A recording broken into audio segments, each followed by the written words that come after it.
Hey, what is going on, guys? So I have my Samsung Galaxy S10 here and I'm doing a test footage. I'm going to record on the selfie side using 1080p at 30 frames per second, which I'm using now.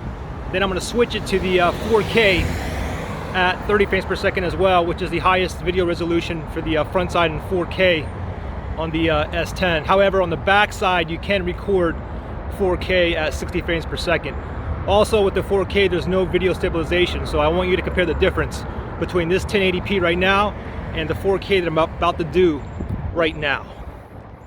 Okay, so now I have it running at 4K. I'm walking in the same exact spot I did when I did the 1080p. So let me just continue to talk as I'm walking here, and I want you to compare the footage between the 1080p versus this 4K here. Let me just continue to walk to that same exact spot I did when I was running the 1080p. And I mean, on the camera it looks great, nice and clear, but you got to see the video stabilization. All right, let me know what you guys think.